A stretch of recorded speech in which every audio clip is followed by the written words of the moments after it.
வணக்கம். நான் டாக்டர் ராமநாதன் அர்ச்சனா. இன்றைக்கு 2025 ஆண்டு 4ஆம் மாதம் 14ஆம் தேதி எனது தேசத்து உறவுகளுக்கும் எனது தமிழ் பேசும் மற்றும் சிங்கள மொழி பேசுகின்ற அனைத்து ஆரியர் உறவுகளுக்கும் இனிய தமிழ் சிங்கள புது வருட நல்வாழ்த்துக்கள். இன்றைய தினம் யாழ்ப்பாணத்திலிருந்து கொழும்பு நோக்கி பயணமாகிக் கொண்டிருக்கிறேன். என்னென்றால் உங்களுக்கு தெரியும், அரசியல் வருஷப்பிறப்பு எல்லாம் இருக்காது. நீங்கள் எல்லாரும் வருஷப்பிறப்பு எனக்காக சேர்த்து கொண்டாடுவீங்கன்னு ஒரு நம்பிக்கை இருக்கு. நேற்று போட்டு அதே உடுப்பு இரவிரவா ட்ரை பண்ணி ரோட்ல நித்திர உண்டு. திருப்பியும் யாழ்ப்பாணம் நோக்கி போய் கொண்டிருக்கிறேன். நினைக்கிறேன் இப்படி ஒருத்தரும் அரசியல் வாழ்க்கையில செய்திருக்க மாட்டேன் நினைக்கிறேன். செய்ய வேண்டிய தேவையும் வரும்போது தெரியாதையா இருக்காது. எனக்கு சந்தோஷம் என்னென்றால் ஒரு சில விடயங்கள் உங்களோட நான் பகிர்ந்து கொள்ளணும். இந்த வருஷப்பிறப்புல ஒரு ட்ரீட் கொடுக்குற மாதிரி இருக்கும்.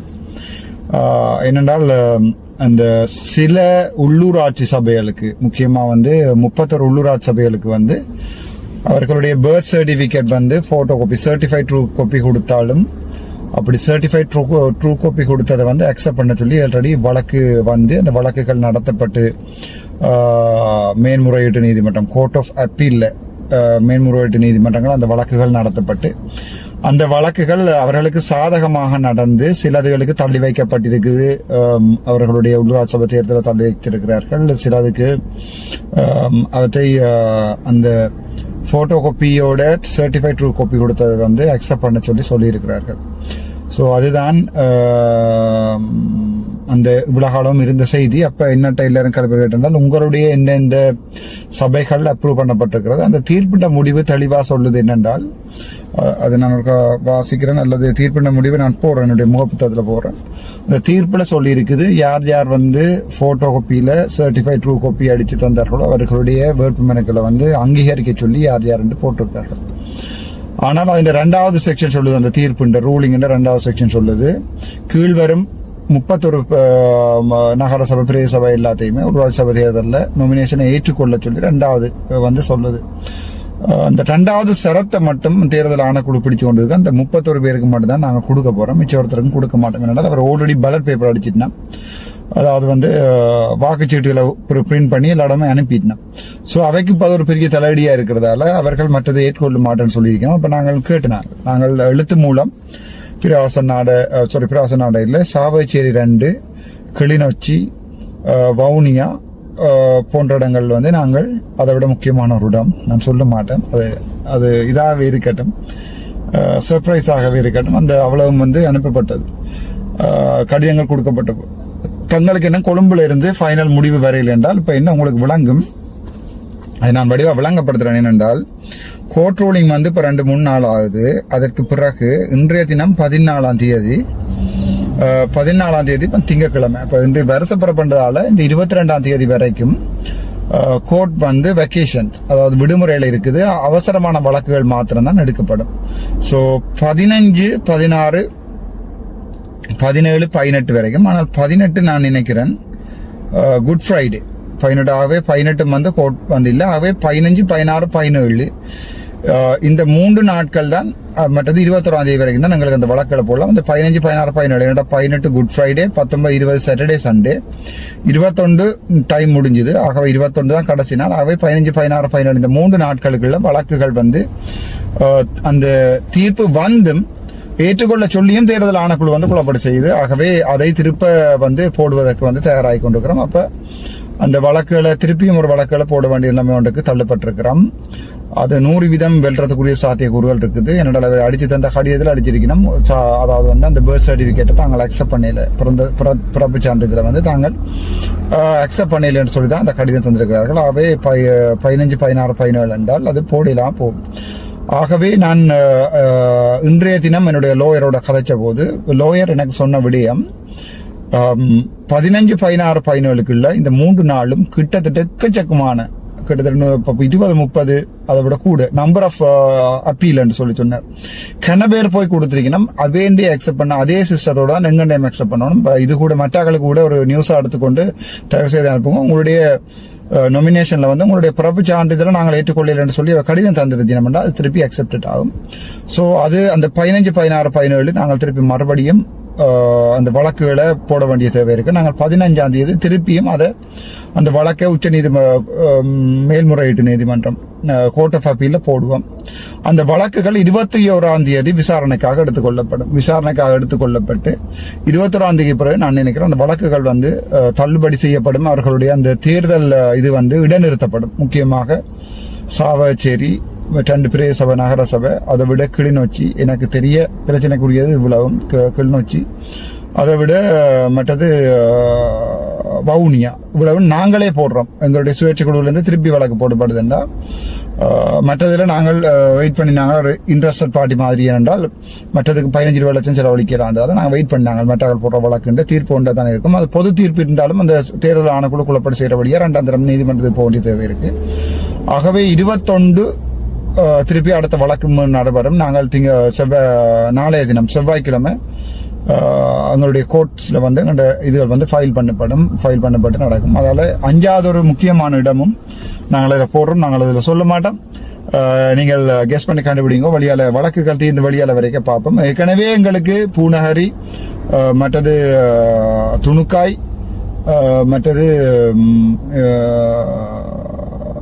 பருத்தித்துறை, பூனேரி, துணுக்காய், பருத்தித்துறை நாங்கள் வேலையார ஆரம்பிச்சிட்டோம். நீங்கள் அந்த போட்டோஸ் எல்லாம் பார்த்துருப்பீங்க. அதே நேற்று போட்ட உடுப்போட ரோட்ல இன்றைக்கு வேற மற்றவர்கள் எல்லாருக்கும் வருடப்பிறப்பு. ஆனால் எனக்கு வருடப்பிறப்பு இல்லை. எனக்கு என்னுடைய சனம் கொண்டாடினாலே, என்னுடைய இனம் கொண்டாடினாலே சந்தோஷம். எனக்காக புது உடுப்புகளை போட்டு கொண்டாடி கொள்ளுங்கள். அனைவருக்கும் இனிய தமிழ் புத்தாண்டு வாழ்த்துக்கள். இது ஒரு தமிழ் புத்தாண்டு. தமிழ் சிங்களவரையும் சேர்த்துக் கொள்வோம். எங்களை பார்த்து கொப்பி அடிச்சபடியா தமிழ் சிங்கள புத்தாண்டு வாழ்த்துக்கள். அது தவிரவும் என்னுடைய குரல பாராளுமன்றத்தை நிப்பாட்டின சம்பந்தமான வழக்குகளும் போகுது. நாங்கள் ஜனநாயக ரீதியால சட்ட ரீதியாக வெண்டு காட்டுவோம். அப்ப இந்த அடக்குமுறைகளுக்கு ஒரே ஒரு வழி நாங்கள் ஜனநாயக ரீதியாகவும் சட்ட ரீதியாகவும் எங்களுடைய உரிமையான நிலையாட்டுறதான். அதை நான் தையீட்டு வியார பிரச்சனைகளையும் சொன்னான் வேண்டாம். நாங்கள் அங்க போய் கத்தி குளறி சண்டை பிடிச்சு இனங்களுக்கு இடையான கலவரங்களை ஏற்படுத்துறதை விட்டு போட்டு நாங்கள் அதை சட்ட ரீதியாக அனுபவம் என்று சொல்லி யாரும் அதை ஏற்றுக்கொள்ள நினைக்கிறேன். இனி ஒரு வார காலங்களில் அவர்கள் அதை ஏற்றுக்கொள்வார்கள் என்ற ஒரு நம்பிக்கை ஒன்று இருக்குது. முக்கியமாக எங்களுடைய கையெழுத்து நம்பலாம். சட்ட ரீதியாக அணுகி கொண்டு நாங்கள் அரசியல் ரீதியாக ஆர்ப்பாட்டம் செய்யறதுக்கு நான் ரெடி. சட்ட ரீதியாக போகாம தனி அரசியல் ரீதியாக போறதுக்கு நான் விருப்பம் இல்லை என்றால் அதை அரசியலாக்கி அதில் லாபங்களை நாங்கள் எடுத்துக்கொள்ள உண்மையாவே அவங்கள்ட்ட காணி கிடைக்க வேண்டியாக்களே காணி கிடைக்க போகும். இப்படி நடுகளும் பிரச்சனை படுறதால ஜனாதிபதி சொல்லியிருக்கான். நான் பார்த்து நான் ஹிடிங்குகளை என்ன விகாரையை உடைக்க மாட்டேன். நான் சொன்னேன், நான் அது உங்களுக்கு முதலே விகாரையை உடைக்கிறத அவங்க ஏற்றுக்கொள்ள மாட்டாங்க. அவங்க செத்தாலும் விகாரையை உடைக்கிறத ஏற்றுக்கொள்ள போறதில்லை. ஆனா நாங்கள் இது சம்பந்தமாக தொடர்ந்தும் மிக கரிசனையோட இருக்கிறோம். என்னை பொறுத்த வரைக்கும் அந்த விகாரைய சட்ட ரீதி இல்லாத ஒரு கட்டிடம் ஒன்றையில உடைக்கிறதுல எனக்கு எந்த ஆட்சேபனையும் இல்லை. ஆனா அது இனமத கலவரங்களை கொண்டு வராம நீதிமன்றத்தால் ஒரு தீர்ப்புகள் வரைக்குள்ள யாராலையுமே ஒன்றும் செய்யறாது. நீதிமன்றத்தை நாடுவோம்னு சொல்லிட்டால் யாருமே அதை விரும்பி வரையில. அது முக்கியமான விடயம். ஒரு நல்ல செய்தி. நாங்கள் பெரும்பாலும் சாவச்சேரி அது தீர்ப்புகள் எங்களுக்கு சார்பாக அமைகின்ற பட்சத்தில் சாவச்சேரியில 2லையும் நகரசபை, பிரதேச சபை, கிளிநொச்சியிலையும், அது தவிர வவுனியாவிலையும், அதை விட நீங்கள் எல்லாரும் எதிர்பார்க்கிற முக்கியமான ஒரு இடம் நாங்கள் போவோம். 5 இடங்கள் எங்களுக்கு மறுபடியும் எங்களுடைய வழக்குகள் எங்களுக்கு சார்பாக வர்றதுக்குரிய சாத்தியக்கூடு கூட 5 இடங்கள்.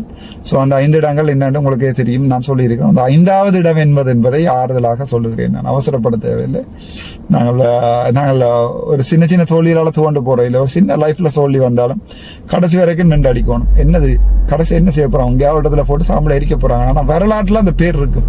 ஒருத்தன் இருந்தான், செத்தான், கந்த காட்டுல கலந்து போனார் என்ற வரலாறுன்றதை விட காட்டி கொடுத்தார், இப்ப திருப்பி சிறையில 90 நாள் சிறையாமன்ற அது அந்த கேவலமான வரலாறு தமிழண்ட வரலாறா இருக்கக்கூடாது. என்னுடைய தமிழண்ட வரலாறும் என்னுடைய தலைவன்ற வரலாறும் என்னால கெட்டு போக கூடாதுக்காக தான் நான் அதுல என்ன நடந்தாலும் பரவாயில்லை நினைக்கிறேன். நீங்கள் என்னுடைய அந்த ஓர் மத்த சிலைவர் கேட்டீங்கன்னா என்னோட இப்படி டாக்டர் நினைக்கிறேன். என்ன நடக்குது? கடைசி ஒரு நாளை சுடுவாங்க, அவ்வளவுதான். சுட்டா நீங்கள் எனக்காண்டி ஒரு நாள் கவலைப்பட மாட்டீங்க, அவ்வளவுதான். அவர்களால் முடிஞ்சது அவ்வளவுதான். மற்றது நேற்று முந்த நாள் பார்த்து நான் யார் ஒருவர் எங்களுடைய நினைக்கிறேன் பாராளுமன்ற உறுப்பினர் இளங்குமரன் நினைக்கிறேன் தவளை தன் வாயால கெடும். அதை விட இவர் சாவச்சேரியான் இல்லை என்று சொல்லி ஒரு பிரதேசவாதத்தை ஏற்படுத்தியிருந்தார் இளங்குமரன். அவர் சாவச்சேரியான் இல்லை, இவர் இங்க கல்யாணம் கட்டித்தான் பூந்தவர் என்று சொல்லி என்னுடைய மாமா, என்னுடைய முதல் மனைவி கீதா அருணாசலத்தினுடைய அப்பா அவர் வந்து எங்களுடைய தமிழுக்கே ஒரு முடிசூடா மன்னன். தமிழ் இலக்கியத்துக்கு நீங்கள் பேராதன பல்கலைக்கழகத்தில் படிச்சாக்களுக்கு தான் விளங்கும். இளங்கமரன் மாதிரியானாக்கள் நான் நினைக்கல உங்களுக்கு அது விளங்கும். என்னென்றால் கீதா அருணாசலம், அதாவது அருணாசலம் சேர்ன்றது வந்து தென்மராட்சியின் சொத்தன்று தான் வளமையா சொல்றவை. என்னென்றால் அவர் வந்து பேராதன பல்கலைக்கழகத்துல வாழ்நாள் பேராசிரியர் பட்டங்கள்ல இருந்து, அதை விட தமிழ் இலக்கியத்துக்கு ஒரு தமிழ் இலக்கியத்துக்காக முன்னோடியா திகழ்ந்தேன் என்று சொன்னால் அது பேராசிரியர் ப்ரொஃப் அருணாசலன் சார் தான். அப்ப நான் சாரோட ஃபேமிலியில மருமகனா இருக்கிறது நான் இப்பவும் பெருமைப்படுறேன். தம்பி இளங்குமரன், சும்மா நீங்கள் அந்த இடம் இந்த இடம் கை கூட சாவச்சேரி என்னுடைய வீடு. நீங்க நினைக்கிற மாதிரி உங்களுக்கு சாவச்சேரி பிறந்த இடமா இருக்கலாம். ஆனால் அதை நீங்க சாவச்சேரிக்கு என்ன செய்றீங்கன்ற கேள்விக்குறி. எண்ணுறாக்கள் எண்ணுங்க, 44,000 பேர் இருக்கணுமா உங்களோட சேர்த்து எண்ணுங்க. 50,000 ஏதோ இருக்குன்னு கேள்விப்பட்டா நீங்கள் அதோட சேர்த்து உங்களையும் எண்ணிக்கொள்ளுங்க, ஒரு பிரச்சனை இல்லை. ஜிஎஸ்டி ஒரு சின்ன ஃபார்ம் ஒன்று இருக்கு, அந்த ஃபார்ம்ல உங்களோட பேரையும் எழுதி கொடுத்துடுங்க, ஒரு பிரச்சனையும் இல்லை. ஆனால் சாவச்சேரி என்ற வீடு, சாவச்சேரி என்ற கோட்டை, சாவச்சேரி உங்களோட எனக்கு வாக்கு கூட. நீங்கள் இலங்கை ஃபுல்லாவே வெள்ளைக்கு இல்ல, சாவச்சேரி என்ற ஒரு புள்ளியில ராமநாதன் அர்ச்சுனா அவங்களுக்கு எதிர்த்து நின்றவன். என்னென்றால் நான் அங்க என்ற படிப்புல இருந்து என்னுடைய எதிர்காலத்தில இருந்து சாவச்சேரி மக்கள் அந்த சாவச்சேரி வைத்தியசாலைக்காக அர்ப்பணிச்சேன். நான் என்னுடைய படிப்பு போகுது, மாஸ்டர்ஸ் இன் மெடிக்கல் அட்மினிஸ்ட்ரேஷன், அது போகுது, அப்படியே போயிட்டுது. அப்புறம் என்னுடைய எதிர்காலம் கேள்விக்குறியா இருந்தது. இல்ல சுட்டாலும் பரவாயில்லைன்னு அந்த சாவச்சேரி ஏன் பில்டிங் முன்னுக்கு கதறையை போட்டிருந்தால் நான் அவே இளங்குமரன், நீங்கள் அப்படி கதை கேட்க சில கவலையா தான் இருக்கிற தம்பி. ஆனா நீங்க கார்ல பிறலைக்குள்ள அதிகமாக கவலைப்பட்டதுல நானும் ஒரு ஆள். ஏனென்றால் எனக்கு கவலையா இருந்தது. அன்றைக்கு ரோட்டு வழியா அந்த இதில் கட்டியிருப்பாங்க, ஒரு சின்ன சின்ன சின்ன சின்ன சின்ன அந்த கல்லு மாதிரி கட்டியிருப்பாங்க. அதுல ஒரு கார் அடிபட்டு அதுக்குள்ள விண்டோ போயிருந்து என்று சொன்னால் இன்றைக்கு எங்களுக்கு ஒரு பெரிய கவலையோடு தான் இருந்திருப்போம். என்ன இருந்தாலும் அரசியல் நீங்கள் இது எதிரியும் இல்லை. நீங்கள் அர்ச்சனாக்கு ராமநாதன் அரசியல் எதிரி நீங்கள் இல்லை. உங்களுடைய தலைவர் அனுரகுமார் திசாநாயக தான் பயப்படுறாரு எங்களை பார்த்து. என்ன பார்த்து உங்களுடைய 150 பாராளுமன்ற உறுப்பினர்களுமே பயப்படினம்ன்றத ஒரு தமிழனை பார்த்து நான் எழும்பினா அவங்களுக்கு தெரியும். நீங்க பாராளுமன்றம் வாரையில தானே உங்களை அவர்கள் இங்கே கள வேலையல்ல கூட்டி துப்புறாகிற வேலையில விட்டுருக்கிறார்கள், அரசியல் வேலையல்ல. சோ நீங்கள் அந்த கள வேலையில செய்து கொள்ளுங்க. தம்பி இளங்குமரன், என்னென்றால் நீங்க பாராளுமன்றம் வந்த நாட்கள்ல தெரியும் அந்த 150 பேரும் எவ்வளவு பதபதக்கிறவன்றத, 159 பேரும் எவ்வளவு பதபதக்கிறன்றவை நான் எழும்புறேன். நான் எழும்புறதால ஒரு பாராளுமன்றமே பயப்படுதுன்றதை நீங்களும் பெருமையா கொள்ளுங்க. நீங்களும் சாவச்சேரி, நானும் பூந்தடம் சாவச்சேரி. என்ன பொறுத்த வரைக்கும் சாவச்சேரி மண், அந்த வைத்தியசாலை என்றது ராமநாதன் அர்ச்சுனாவுடைய வீடு. அந்த குவார்டர்ஸ் வந்து ராமநாதன் அர்ச்சுனாவுடைய வீடு. அந்த வைத்தியசாலையும் என்னுடைய வீடு ராசா. அங்கதான் என்னுடைய ஃபர்ஸ்ட் அப்பாயின்மெண்ட். ஒரு டாக்டரா போயும் என்னுடைய ஒரு டாக்டரா முழு இன்டர்னும் முடிச்சு கொண்டு நான் ஃபர்ஸ்டா வந்தது சாவச்சேரி வைத்தியசாலைக்கு இளங்குமரன். அதுக்கப்புறம் ஒரு ஹாஸ்பிட்டல் டிரெக்டரா போன பிறகும் அவ்வளவு அடிபாட்டுகளையும் சாவச்சேரியை தாரண்டதாங்க இல்ல ஒரு இடம் போயிலன்னு சொல்லி சண்டை பிடிச்சு நான் சாவச்சேரிக்கு வந்தேன். என்றால் சாவச்சேரி மிக மோசமாக வந்து ஒதுக்கப்பட்ட ஒரு வைத்தியசாலையா தான் அவ்வளவு ஆழம் இருந்தது.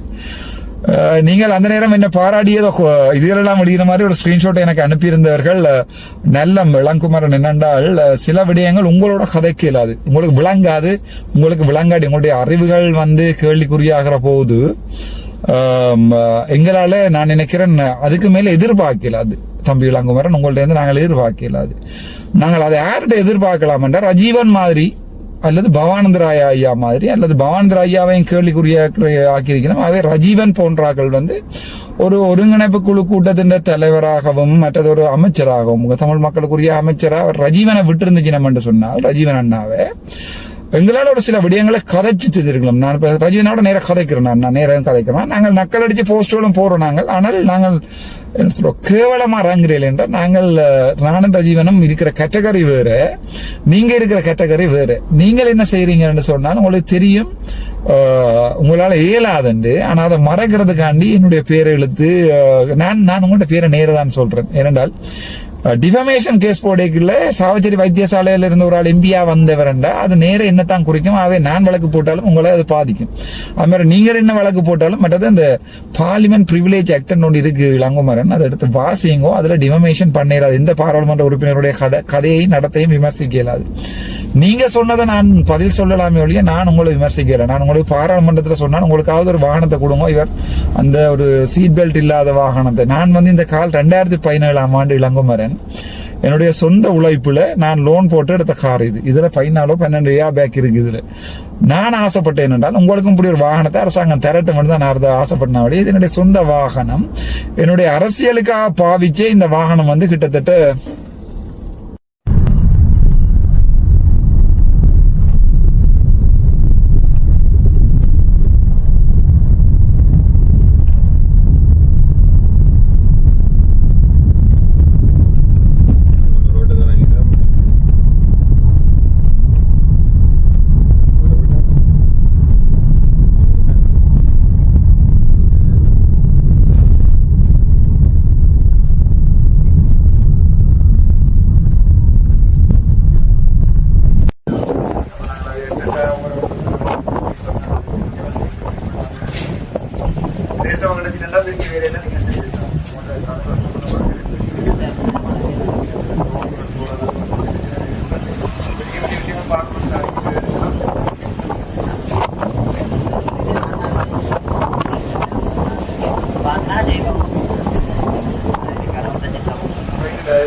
நாங்க நம்பி வந்துட்டோம்.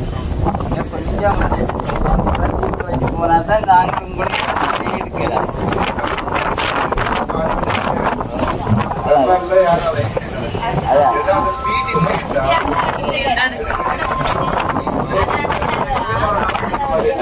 நீங்க மாறத கொஞ்சம்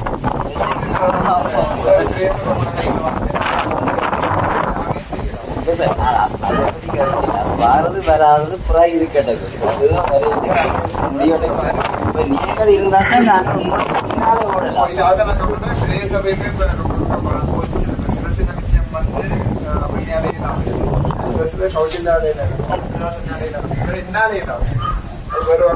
எல்லா விஷயமும் நான் ஒரு டீமா ஒர்க் பண்ணி இருந்து கதைச்சு எனக்கு ட்ரைனிங் கொடுத்து எடுத்த உடனே எல்லாருமே பிரேசபை நடந்தாலும் நுழைஞ்சிருக்காங்க. வேறு வேறு கட்சிக்கார பிரச்சனை கொடுப்பாங்க, வேறு வேறு கட்சியாக்கிற கணக்கு. அப்போ அங்கே இருக்கிற அக்கௌண்ட் புலப்படுத்தி எவ்வளவு கூட அங்கே இருக்கிற செக்ரட்டரி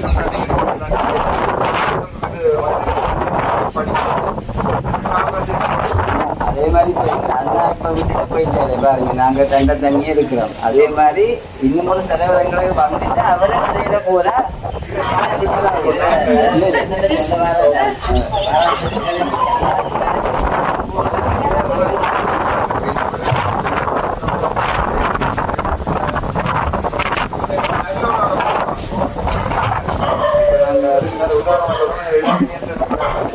நீதிபதிகளாம் தெரியும். சபையில பிரதமராக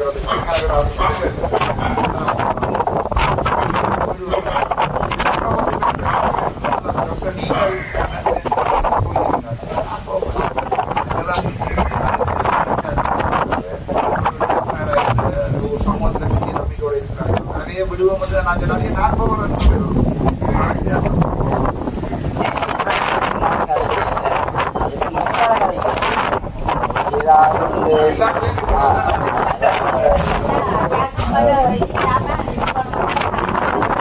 நாங்களும் உங்களுக்கு பின்னால நிக்கலாம். நீங்களும் இடையில இல்லைன்னா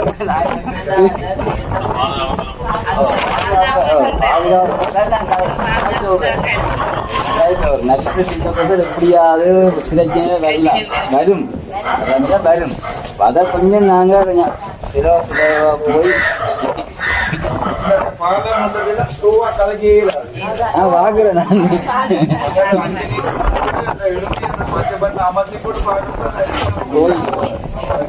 விஷயத்தையே கலைக்க வேண்டிய விஷயத்தையே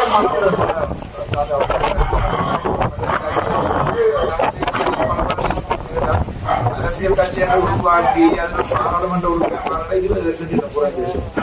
15 வருஷம் 20 வருஷம் செஞ்சோம். நாங்கள் சனவன்களை எங்களை நம்பிக்கையில தூக்கி வச்சிருக்கு. அப்போ அதை நாங்கள்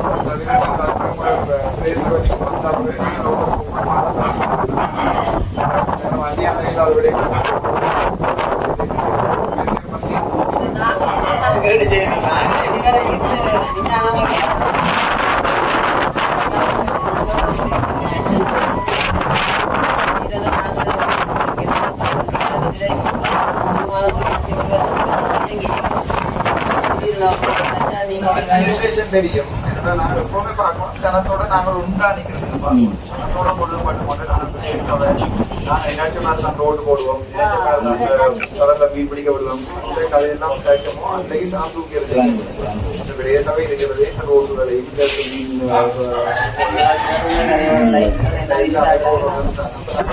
என்ன கேட்கறது அதை வடிவா ஃபைல் பண்ணி ஒரு மாதம் அந்த ஆக்ஷன் தான் இன்னும் வந்து எல்லா கிராமங்களுக்கும் போவோம். அதுதான் முக்கியம். ஏன்னா பாரத நேரலாக்குறதுன்னா என்ன தேர்தல் நேரம் வந்து எல்லாத்தையும் பார்த்துட்டு அப்படியே போட்டுட்டாங்க. அடுத்த 5 வருஷத்துக்கு பிறகுதான் வரைக்கும் நமக்கு அப்போ ஜனம் எல்லாம் பெருத்து இப்போ கொஞ்சம் ஜனம் பாருங்க. நாங்களும் பேராக்கோட நின்று நாங்களும் பேராக்கோட நின்று வேலை சீயண்டு போயிடுச்சு. இனி வந்து நெடுகலன் அவையோட நின்று பிரியோசனமே இல்லை. ஒரு ஆள் இந்த காய்க்கிற மாமரத்துக்கு தானே சார் எரியலாம், காய்க்காத மாமரத்துக்கு எரிஞ்சு பிரியோசனமே இல்லை. காய்க்கிற மாமரத்தை நிற்கிறாரு உங்களுக்கு தான்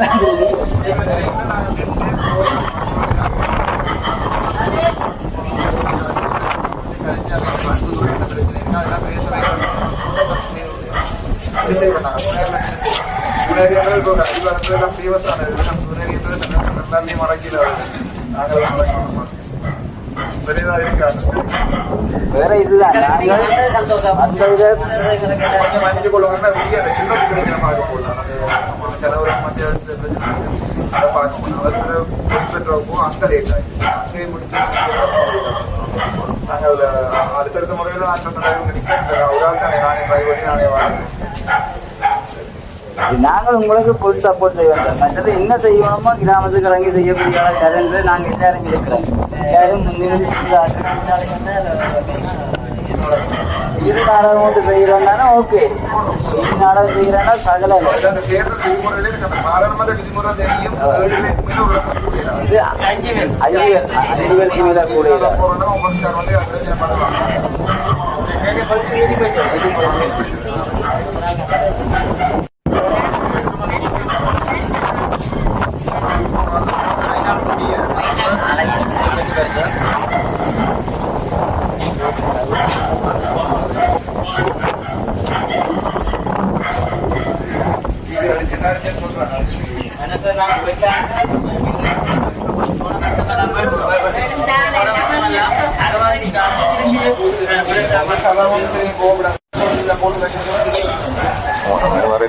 போட்டுட்டு வேற எங்கேயாவது காசு எடுக்கிறது காசு சண்டை காசு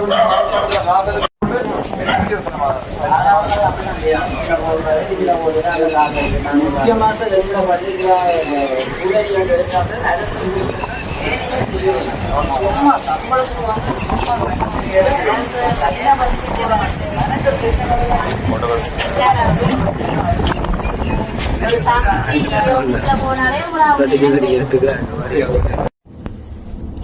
ஏழு வருடங்களுக்கு வந்து 1,00,000 கிலோமீட்டர் தான் ஓடி இருந்தேன். இது அதாவது சாவச்சேரி வைத்தியசாலைக்கு ஜூன் மாதம் 13ஆம் தேதி நான் வரும் வரைக்கும் 7 வருடங்களுக்கு இது 1,00,000 கிலோமீட்டர் தான் ஓடி இருந்தது. இந்த 6 மாதங்கள்ல மட்டும் விளங்குமரன் இது கிட்டத்தட்ட 65,193 கிலோமீட்டர் ஓடி இருக்கு.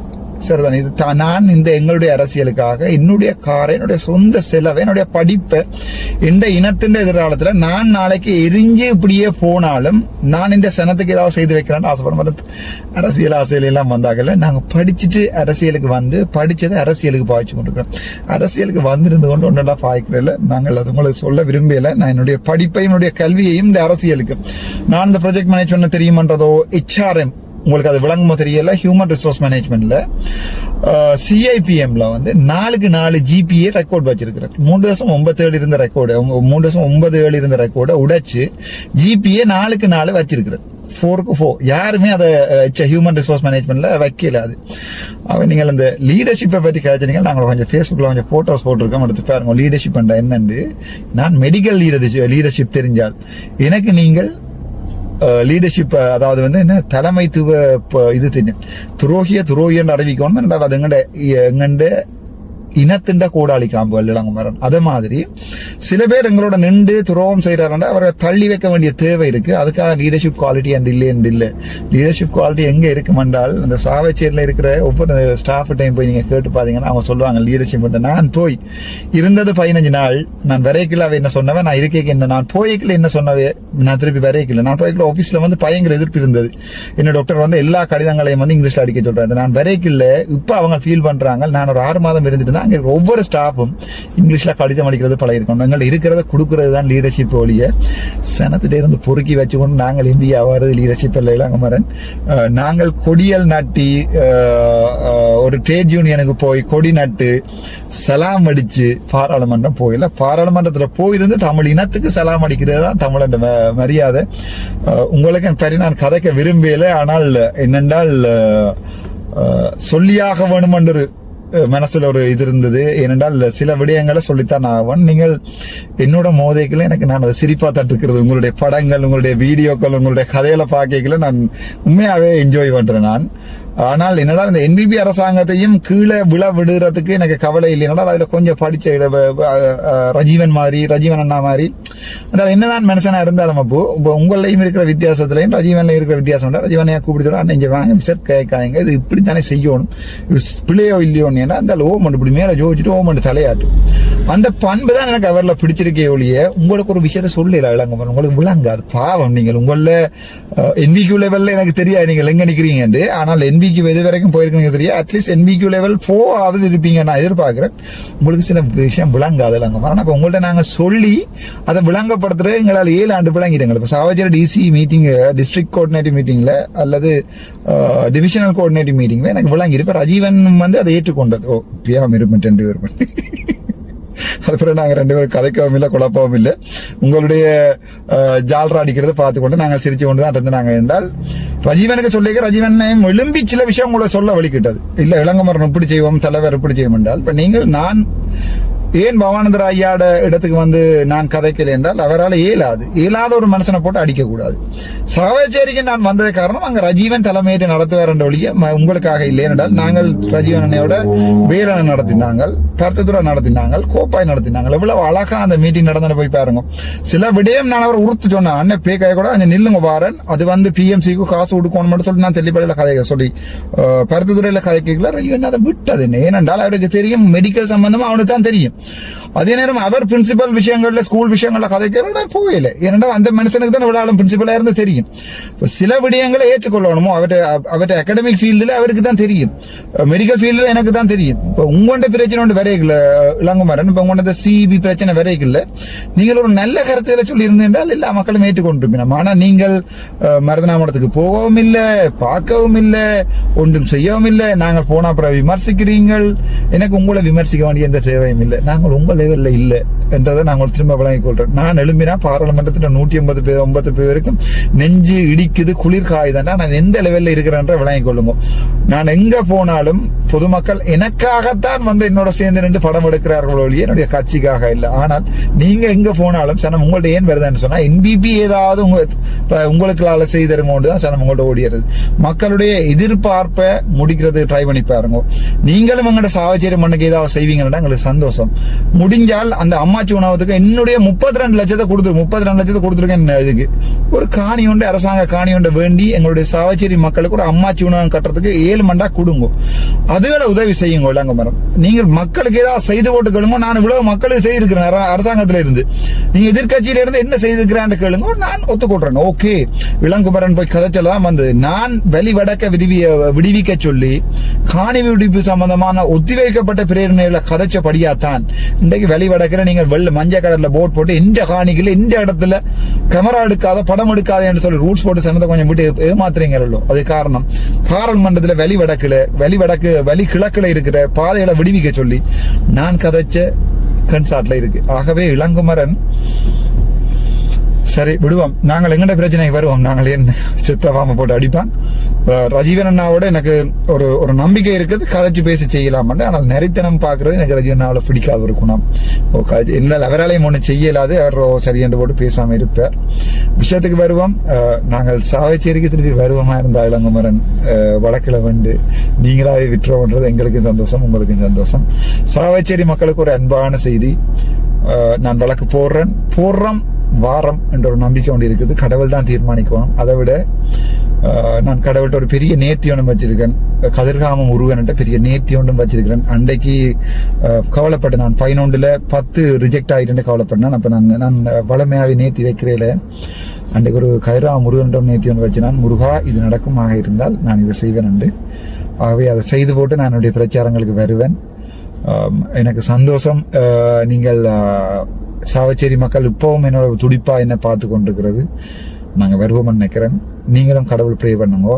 நாங்க வருவோம்னு நினைக்கிறேன். எனக்கு ஒரு நம்பிக்கை கொண்டு இருக்கான. நான் வந்தா சாவச்சேரி இந்த வீடு, திரும்பவும் சொல்றேன், நீங்க இந்த வந்த இடம் போன இடம் அவர் சாவச்சேரியான் இல்லையன்னு சொல்ல வேண்டாம். நீங்க மீசாலைக்குள்ளேயோ அல்லது தென்மராட்சிக்குள்ளேயோ குடியாமத்துக்குள்ளேயோ போய் அர்ச்சுனாண்ட பேரை சொல்லி ஓட்ட வேணும்டா கேளுங்க, ஒரு பிரச்சனையும் இல்லை. அர்ச்சுனா என் ஃப்ரெண்டான்னு சொன்னா அதுக்காண்டி என் சனம் சில நேரத்துல உங்களுக்கு போடும். ஆனா சாவச்சேரிக்காண்டி உயிரை கொடுத்தவனுக்கும் சாவச்சேரி மண்ணுக்காண்டி தன் படிப்பை கொடுத்தவனுக்கும் தன் எதிர்காலம், ஒரு டாக்டர் ஒரு ஹாஸ்பிட்டல் டிரெக்டர் எதிர்காலத்தை கொடுத்தவனுக்கும் தம்பி இளங்குமரனுக்கு எனக்கு வித்தியாசம் இருக்கு. நாங்கள் உங்களை விமர்சிக்கல, உங்களுடைய கருத்துக்களை ஏற்றுக்கொள்றோம். ஏனென்றால் தவளை தன்வாயால் கத்தி கெடும், இனிமேல் கத்த வேண்டாம். நன்றி, வணக்கம். டாக்டர் ராமநாதன்.